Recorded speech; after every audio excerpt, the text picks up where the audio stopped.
আসসালামু আলাইকুম, কেমন আছেন সবাই? আশা করি সবাই ভালো আছেন। আল্লাহর রহমতে আমিও ভালো আছি। তো অনেক দিন পর একটা বড় ভিডিও নিয়ে হাজির হলাম। আসলে বড় ভিডিও দিতে একদমই ভালো লাগে না, মানে এডিট করতে বা ভয়েস দিতে। কিন্তু কি আর করার, মাঝে মধ্যে তো দুই একটা বড় ভিডিও দিতেই হবে।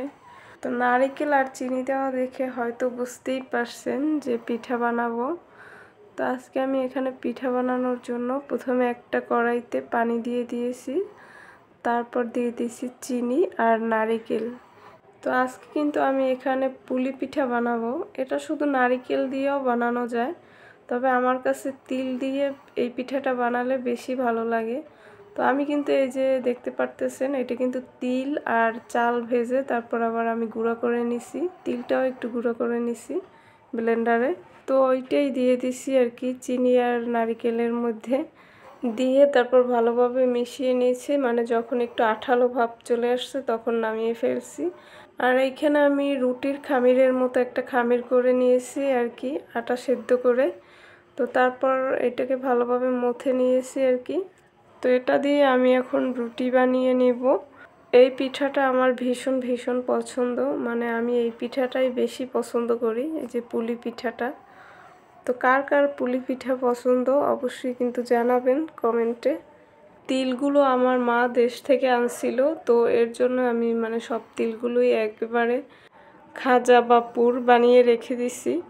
এগুলো আমি ডিপ ফ্রিজে বক্সে রেখে দিব, যতটুকু লাগবে ততটুকু দিয়ে বানাবো আর বাকিটা ফ্রিজে রেখে দিব।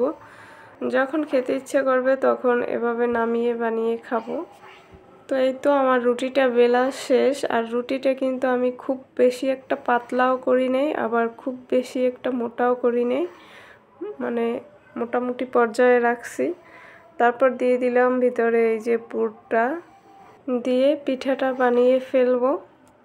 তো এই পিঠায় অনেক রকমের ডিজাইন করা যায়, তো আমার আসলে যেটা সহজ মনে হয়েছে, আমি যেরকম পারি ওরকমটাই দেখাইতেছি। তো এভাবে করে আমি পিঠাগুলো বানিয়ে ফেলবো।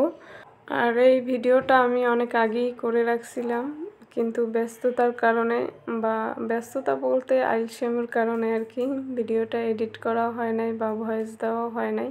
একটা রিলস ভিডিও কিন্তু আমরা ভিডিও করার সাথে সাথেই আপলোড দিতে পারি শুধু একটা ক্যাপশন লিখে, কিন্তু একটা বড় ভিডিওর ক্ষেত্রে কিন্তু আসলে সেটা হয় না, একটু সময়ের দরকার হয়, কারণ ভয়েস দেওয়ারও একটা ব্যাপার থাকে। আর আমার মতো আলসা মানুষ হইলে তো কোনো কথাই নেই। বিশ্বাস করবেন কি না জানি না, তবে এই ভিডিওর ভয়েসটা দিতেও আমার কিন্তু 2 দিন সময় লাগছে। তো এই তো আমার পিঠাগুলো বানানো শেষ, সবগুলো পিঠা আমি বানিয়ে নিয়েছি। তো এখন আমি পিঠাগুলোকে সব ভেজে নিব আর ভাজতে ভাজতে বিদায় নিব। তো যারা এতক্ষণ যাবৎ আমার ভিডিওটি ধৈর্য ধারণ করে দেখছেন তাদেরকে অসংখ্য অসংখ্য ধন্যবাদ, কারণ ভিডিওর ভয়েসের যা অবস্থা, তো আপনাদের অনেক ধৈর্য। তো সবাই ভালো থাকবেন, সুস্থ থাকবেন, আল্লাহ হাফেজ।